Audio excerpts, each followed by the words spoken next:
जो लेट उनकी जो अर्ली काश्त है वो इस वक्त उनके जो बोल हैं वो लग चुके हैं और कहीं कहीं ओपनिंग भी हो रही है, तो यकीनन वहाँ पे बारिशें जो हैं वो नुकसानदेह हैं। तो उनको इनके लिए जो है वो थोड़ा सा ज़्यादा जो है वो एक्टिव होने की ज़रूरत है। उसमें यह है कि अभी जो बारिश हुई है इसमें जो उनको फूल लगे हुए हैं, जो एक दिन बारिश से पहले निकले थे या एक दिन बाद निकले हैं, वो यकीनन उनकी जो है वो घिर जाएंगे। बारिश के साथ साथ जो है थोड़ा इंसेक्ट का प्रेशर भी बढ़ेगा, तो उनको चाहिए कि वो एक्टिव रहें और उन कीड़े की मुनासिब से उनके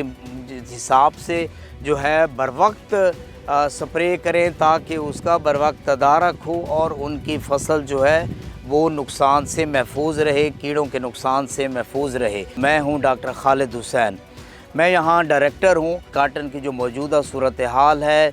इसमें हमें किन चीज़ों का जो है ख्याल रखना है ताकि हमारे किसान भाई ज़्यादा से ज़्यादा काटन की फसल हासिल कर सकें।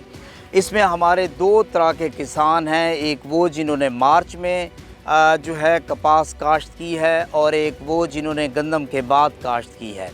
तो जो गंदम के बाद काश्त की है, जिन्होंने फसल अभी उनकी फसल छोटी है और उनको अभी जो है इन बारिशों से कोई ज़्यादा नुकसान नहीं है, लेकिन अगर पानी खड़ा हो जाता है फसल में तो यकीनन उनको नुकसान होगा। तो अभी जो जिनकी जो है फसल छोटी है उनको चाहिए कि वो फास्फोरस की खाद दें और पोटाश की खाद जो है 20 किलो और 5 किलो के हिसाब से ज़मीन को दें ताकि उनकी जो पौधे हैं वो ज़्यादा सेहतमंद हों और ज़्यादा जो है उनमें बढ़ोतरी हो, ताकि वो ज़्यादा से ज़्यादा फल फूल लें और उनको ज़्यादा